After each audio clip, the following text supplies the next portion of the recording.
Welcome to signals pulse. నేను మీ రాజేష్. ప్రస్తుతం తెలంగాణ వ్యాప్తంగా ఇప్పటికే క్రైమ్ రేట్ పెరిగినటువంటి నేపథ్యంలో ఎన్సీఆర్బి లెక్కల ప్రకారం కూడా తెలంగాణ టాప్ లో ఉన్నటువంటి క్రమంలో తాజాగా బండి సంజయ్, ఎవరైతే కేంద్ర హోంశాఖ సహాయ మంత్రి ఉన్నారో ఆయన తనయుడు బండి భగీరథ్ పైన పెద్ద ఎత్తున ఇవాళ పోక్సో చట్టం కింద నమోదవటం, మహిళను వేధించడం ఆరోపణలు రావటం, పేట్ బషీర్బాద్ పిఎస్ లో ఇవాళ కేసు నమోదవటం, పెద్ద ఎత్తున సోషల్ మీడియా పరంగా లేదంటే కనుక పెద్ద ఎత్తున తెలంగాణ వ్యాప్తంగా దుమారం రేపుతున్నటువంటి అంశం. మరోవైపు రేపే ప్రధాని నరేంద్ర మోదీ కూడా తెలంగాణలో అడుగు పెట్టబోతా ఉన్నారు. సో ఇవన్నీ రాజకీయంగా ముడిపడినటువంటి నేపథ్యంలో ఈ యొక్క పోక్సో చట్టం కింద కేంద్ర మంత్రి తనయుడిగా ఉన్నటువంటి బండి భగీరథ్ ఇటువంటి వ్యవహారానికి తెరలేపడం ఎట్లా చూడాలి మాట్లాడటం. మనతో పాటు ఇప్పటికే మనందరికీ తెలిసినటువంటి సుపరిచిత వ్యక్తి, మహిళా సంబంధించినటువంటి ఇష్యూస్ మీద అనేక అంశాల మీద పోరాటం చేసినటువంటి పిఓడబ్ల్యూ సంధ్య గారు మనతో పాటు జాయిన్ అవుతున్నారు. మాట్లాడదాం. సంధ్య గారు నమస్తే. నమస్తే అండి. నమస్తే మేడం. కేంద్ర మంత్రి బండి సంజయ్ గారి యొక్క తనయుడు మీద పోక్సో కేసు ఎట్లా చూస్తారు మీరు? చాలా బాధాకరమండి. కేంద్ర మంత్రి దేశంలోనే కేంద్రంలో అధికారం ఉన్న పార్టీ, ఆ పార్టీకి చెందినటువంటి ఎంపీ, ఆ పార్టీకి చెందినటువంటి కేంద్ర హోంశాఖ సహాయ మంత్రి. అంటే కేంద్ర మంత్రులు అంటేనే బాధ్యత ఉండాలి, అందరూ హోంశాఖ అంటున్నారు. హోంశాఖకు సంబంధించినటువంటి వాళ్ళు న్యాయం విషయంలో కావచ్చు, శాంతి భద్రతల విషయాలు కావచ్చు, నేరాల విషయాల్లో కావచ్చు ఎక్కువగా జవాబుదారీగా ఉండవలసినటువంటి శాఖ. ఆ శాఖకి నేతృత్వం వహిస్తున్నటువంటి మంత్రి కొడుకు అయ్యుండి ఇటువంటి పోక్సో ఆరోపణ ఎదుర్కొంటున్నారంటే అసలు ఏం జరిగింది, అది వాస్తవాలు తెలియాలి. ఇప్పుడు వీళ్ళేమో హనీ ట్రాప్ అంటున్నారు, వాళ్ళేమో పోక్సో అంటున్నారు. ఏ కారణం లేకుండా పోక్సో పెట్టారంటే అమ్మాయి మైనర్ అయి ఉంటుంది. మైనర్ తోటి కన్సెన్షియల్ హనీ ట్రాప్ అని అంటే చెప్పడానికి సిగ్గుండాలి. హనీ ట్రాప్ అంటే ఒక మైనర్ అమ్మాయితో లైంగికంగా ఉపయోగించుకోవడం నేరం అయినప్పుడు హనీ ట్రాప్ లో ఎట్లా పడతారు? ఆ నేరం, మైనర్ అమ్మాయితో సెక్స్ చేయడం కూడా నేరం అని తెలిస్తే ఇక వాళ్ళు హనీ ట్రాప్ లో పడే అవకాశం ఉందా మనం ఆలోచిద్దాం.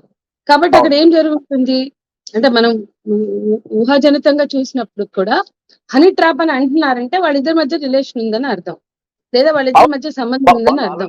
కరీంనగర్ లో నమోదు చేసినటువంటి కేసులో పుణ్యక్షేత్రాలు తిరిగామని చెప్పారు, 50,000 డబ్బులు సమర్పించుకున్నారు, ఇదంతా అయిపోయింది. కానీ ఇవన్నీ జరగాలంటే అమ్మాయి మైనర్ అయినప్పుడు అవన్నీ చేయడానికి వీల్లేదు.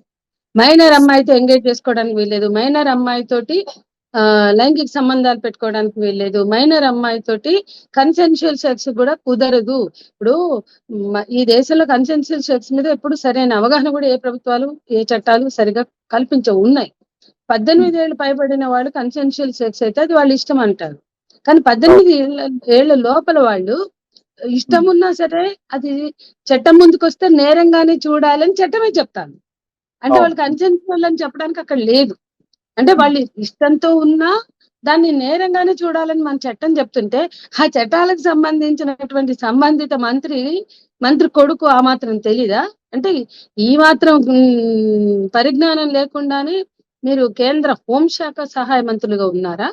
ఎట్లా దీన్ని చూడాలి చెప్పండి? హనీ ట్రాప్ అని చెప్తున్నారంటే దాని అర్థం ఏంటి? మావాడు తెలియక అమాయకంగా వాళ్ళలో పడ్డాడు, వాళ్ళ దాంట్లో పడ్డాడు, ఇంకోటి అంటే ఈయన తెలియక పడటానికి అమ్మాయి ఏజ్ తెలీదా, మైనర్ అని తెలీదా? కాబట్టి వినడానికి చాలా ఆశ్చర్యంగాను బాధాకరంగాను ఉంది. ఈ విషయంలో సరైన న్యాయ విచారణ చేయాలి. ఎందుకంటే కానీ బాధితురాలకు న్యాయం జరిగే అవకాశం ఉంటుంది. ఎందుకంటే బాధితురాలకి న్యాయం చేయాలి. బాధితురాలకి న్యాయం జరిగే అవకాశం ఉందా అనే ప్రశ్న ఇవాళ ప్రతి వాళ్ళు అడుగుతున్నారు నన్ను. మనం అందరం ఆలోచించవలసింది బాధితురాలకి న్యాయం జరగాలనేదే మాట్లాడాలి. జరుగుతుందా అంటే ఆ ప్రశ్న ఈ సమాజంలో డబ్బులు ఉన్న వాళ్ళు, పరపతి ఉన్న వాళ్ళు, చట్టాన్ని మేనేజ్ చేసుకోగలిగిన వాళ్ళు నేరం చేసినా తప్పించుకుంటారని మనం అంగీకరించడమే.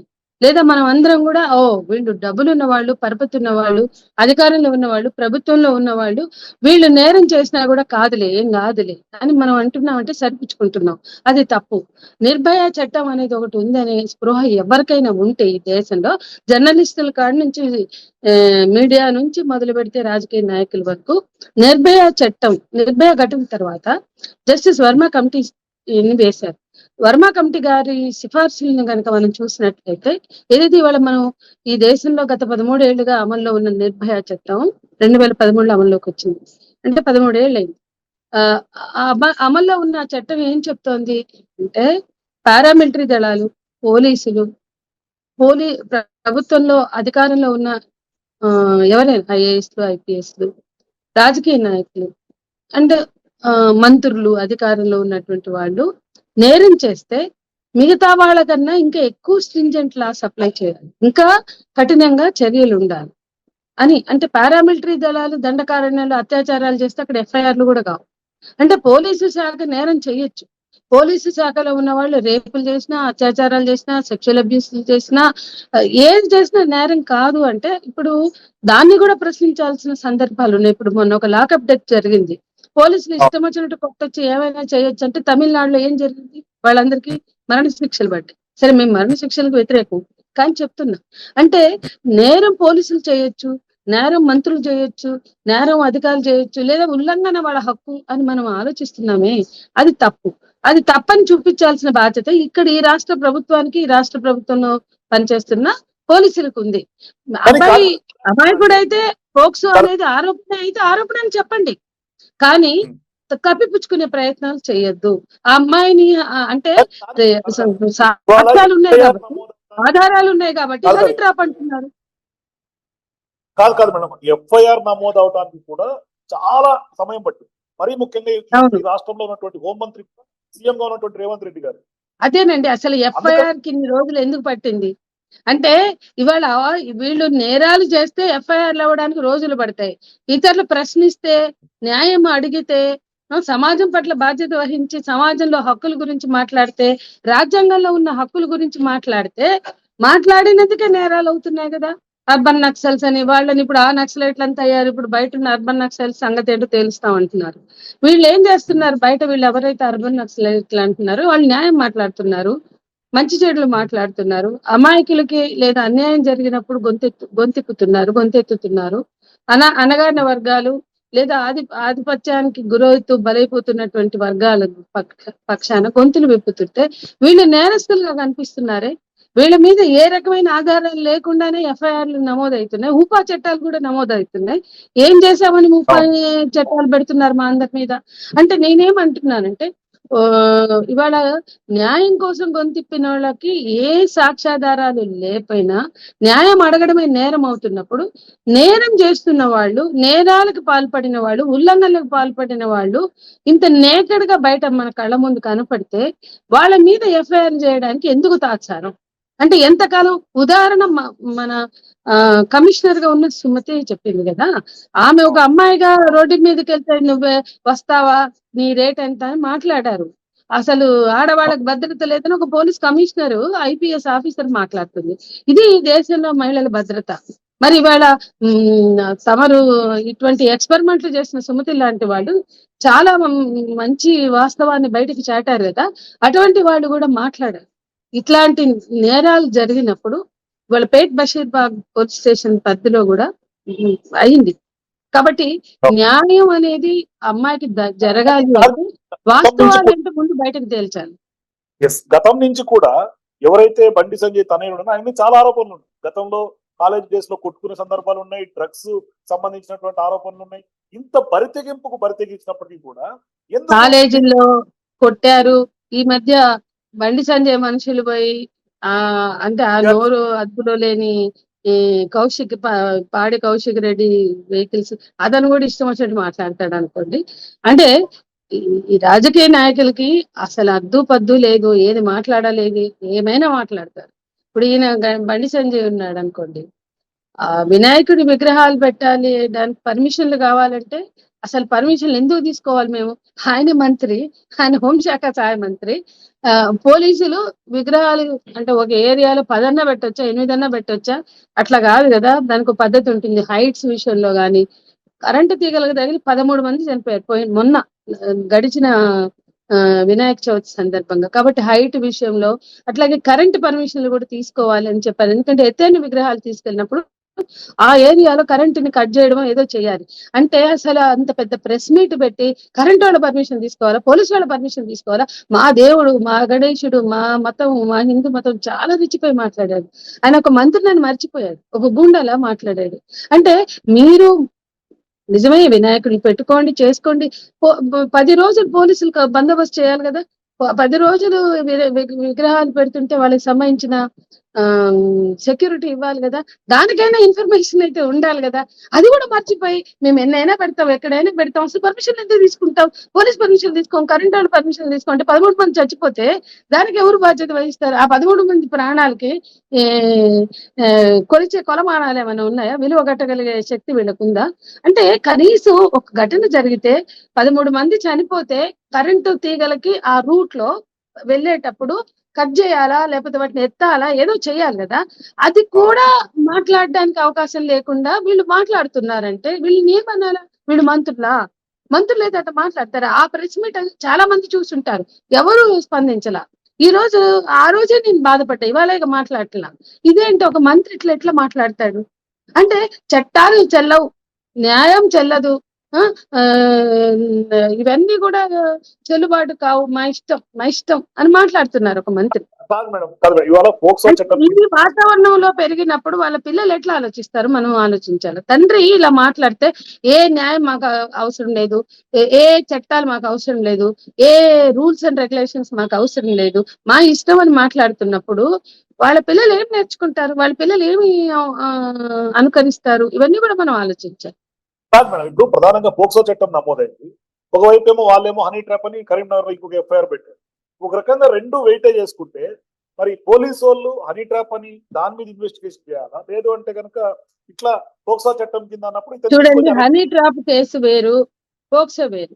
పోక్సోకి అద్వానీ టైంలోనే బీజేపీ హయాంలోనే వాజ్పేయి ముఖ్యమంత్రిగా ప్రధానమంత్రిగా ఉన్నప్పుడు వాజ్పేయి గారు పోక్సోకి మరణ శిక్షలు ప్రతిపాదించారు. తర్వాత మోడీ గవర్నమెంట్ కి వచ్చాక దాన్ని ఖరారు చేశారు.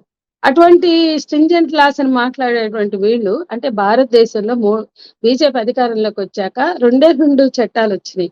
ఒకటి పోక్సోలో కఠిన శిక్షలు వచ్చింది, ఇంకోటి ట్రిపుల్ తలాక్. భారతదేశంలో మెజారిటీ హిందూ మహిళలపై జరిగే అత్యాచారాలు, హిందూ మహిళలపై జరిగే హింస, హిందూ మతంలో ఉన్న స్త్రీలు ఎదుర్కొనే హింస అసలు ఎప్పుడు వీళ్ళకి చర్చనీయాంశం కాదు. ట్రిపుల్ తలాక్ మాత్రమే వీళ్ళ కన్సర్న్. ముస్లిం మహిళల కోసం మాత్రమే మాట్లాడారు. ఎందుకంటే ముస్లిం మతం చెడ్డది, మగవాళ్ళు చెడ్డాళ్ళు అని చెప్పడానికి.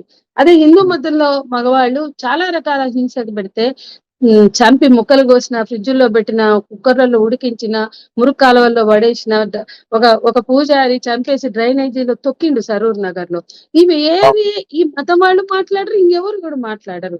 ఎందుకంటే హిందూ మతంలో స్త్రీలు ఎదుర్కొనే హింస చర్చించడం కూడా ఇక్కడ నేరమే, తప్పు. మా మతం జోలికి వస్తారని ఇంక మా మీద ఎట్లా పడతారో చెప్పు, మీకు తెలిసిందే. కాబట్టి నేనేమంటున్నానంటే అసలు ఈ రకమైన నేరం జరిగినప్పుడు చట్టం అయితే ఉంది సరే. మతాలు, మత పిచ్చులు, మతాలను రాజకీయాన్ని చేయడం, మతాల్ని రాజకీయంలో తీసుకొచ్చి మనుషుల మధ్య చిచ్చు పెట్టడం, ద్వేషాన్ని రగిలించడం ఒక అంశం, దాన్ని పక్కన పడేద్దాం. కానీ నిర్భయ చట్టం ఉంది, పోక్సో చట్టం ఉంది. పోక్సో చట్టాన్ని దేంతో కంపేర్ చేయడానికి వీల్లేదు. పోక్సో చట్టం అనేది ఒక నేరం జరిగింది అనే ఆరోపణ వస్తే దాన్ని కేసు పెట్టుకుని దాన్ని కేసు నమోదు చేసి ఎఫ్ఐఆర్ కట్టి ఆ ఎఫ్ఐఆర్ లో ఆ చట్ట పరిధిలో విచారణ చేయాలి. ఒకవేళ అవతల వాళ్ళు కూడా కౌంటర్ చెప్తే దాన్ని వేరుగా చేయాలి. కానీ ఈ రెండు పోటీ పెట్టడానికి వీల్లేదు, ఈ రెండు పోల్చి చూడడానికి వీల్లేదు, ఈ రెండు ఒక సంబంధం కాదు.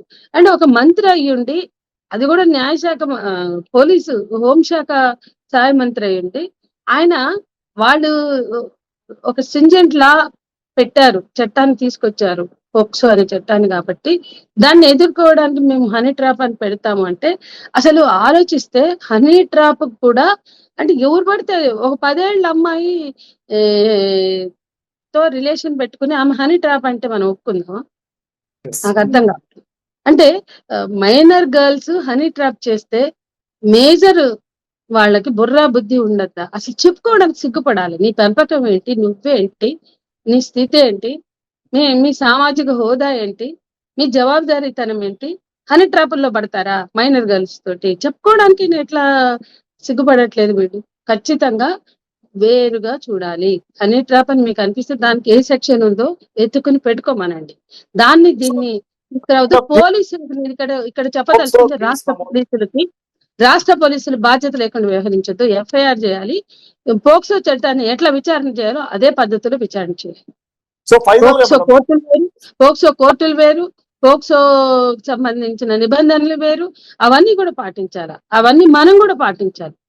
మన మీడియా అని చెప్పి మనకి ఇష్టం లేని పార్టీ అనో లేదా ప్రతిపక్ష పార్టీ అనో మనం ఆ పిల్లల గోప్యతని మనం కూడా రోడ్డు మీదకి తీసుకురావద్దు. ఖచ్చితంగా పోక్సో చట్టంలో ఆ కుటుంబానికి సంబంధించినటువంటి భద్రత, ఆ కుటుంబానికి సంబంధించిన గోప్యత, ఆ అంటే అమ్మాయే కాదు, బాధితురాలే కాదు, బాధితురాలి, ఎందుకంటే చాలా మంది మీడియా అతి తెలివి మాటలు మాట్లాడుతున్నారు కొన్ని సందర్భాల్లో.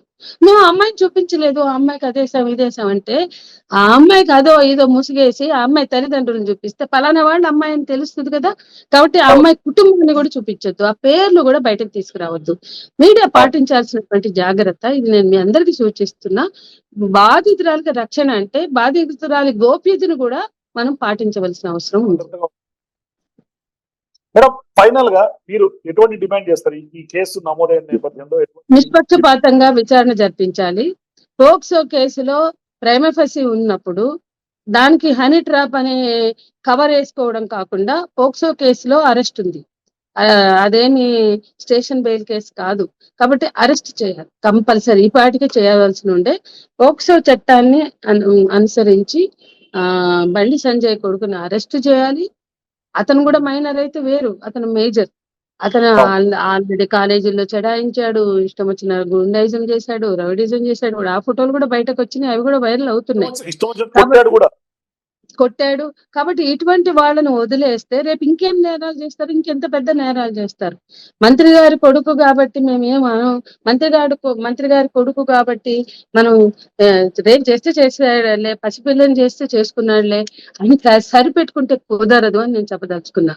కాబట్టి ప్రైమఫసి ఉంది అనుకుంటే ఇమీడియట్ గా అరెస్ట్ చేయాలి. ప్రైమఫసికి కౌంటర్ హనీ ట్రాప్ కేసు కాదు.